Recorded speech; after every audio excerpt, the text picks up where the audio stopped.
За өнөөдөр бид монголчууд хүүхдүүдэд яаж замын хөдөлгөөнд оролцуулж байгаа, автомашинтаар яаж тээвэрлж байгаа, замын одоо явнаар яаж хөдөлгөөнд оролцуулж байгааг та бүхэнд харуулж байгаа. Тэгэхээр бид өнөөдөр энэ доктор гэж сүлжээ компанид ирчихсэн байж байна. Учир нь юу гэвэл хүүхдийн суудлыг ер нь яаж автомашинд байрлуулдаг вэ? За мөн яаж хэрхэн хэрэглэх вэ? Хүүхдэд зориулж яаж одоо тохируулдаг вэ гэдгийг бол та бүхэндээ бас яг энэ бодит байдлаар нь үзүүлэхээр бэлдлээ. За тэгээд нэг яг имэтгээ одоо сая хүүхдийн зориултын суудлыг худалдаж авч байгаа охинтой би зогсож байна. Тэгэхээр энэ охины одоо эмээгийн машин дотор яг энэ суудлын зориултын суудлуудыг зам өндөрсгчийг яаж байрлуулдаг та бүхэндээ үзүүлье.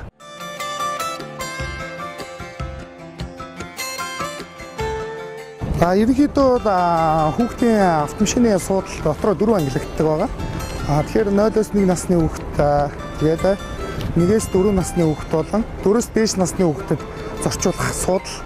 Тэгээ 12-оос дээш насны хүүхдүүд бол өөрсдийн гэсэн автомашины суудлал дээр одоо өөрийнх нь аюул гүнбсээр зорчуулдаг байгаа. За тэгээд эхний ээлжинд бол би ямарчсан танаас энэ охиныг яг өөрийнх нь автомашины суудлал дээр нь суулгаад үзээ хэдүүлээ. За ингээд 3 настай хүүхдийг яг өөрийнх нь одоо ингээд автомашины суудлаар ингээд энэ бүсээр ингээд зорчуулахад бага насны хүүхдэд зорчоход их төвөгтэй байдаг.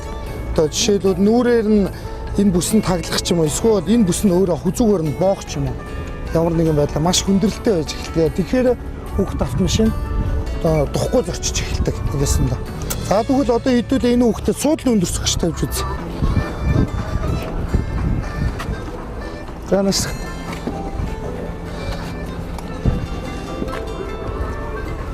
За ингээ одоо суудлын өндөрсгчийг ер нь тавьснараа ямар ач холбогдолтой вэ гэвэл энэ хүүхэд бол ингээд аюулгүй саад зорчиж байна. Дээрээс нь ямар нэгэн байдлаар бүсэнд бол хориг тавигдахгүй.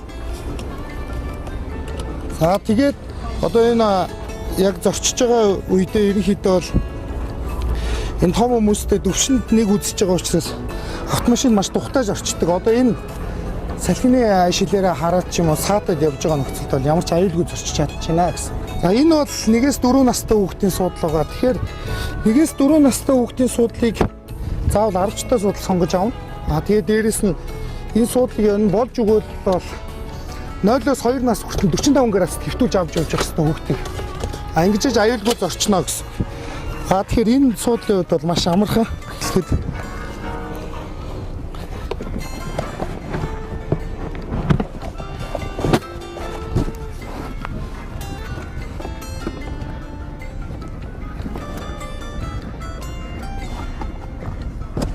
за ингээд энэ улаанаар нь оруулчихна. За.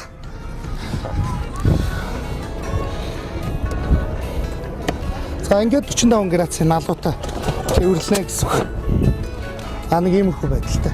Тэгээ мэдээж хүүхд чинь тухтай сууж чадахгүй бол ойр орчинд маш одоо өөрийнх нь анхаарлыг татахуйц тоглоом ч юм уу тавьж болж байна. Тэгээ дээрэс нь идэж уух юм ирэхэд өгсөн багт ямар ч асуудалгүй зорчиж болно гэсэн.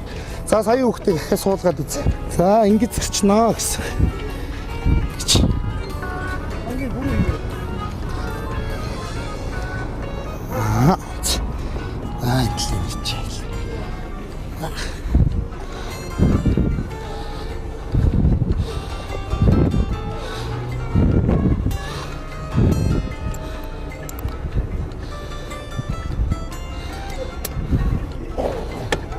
Ингээл зарчна гэсэн үг те.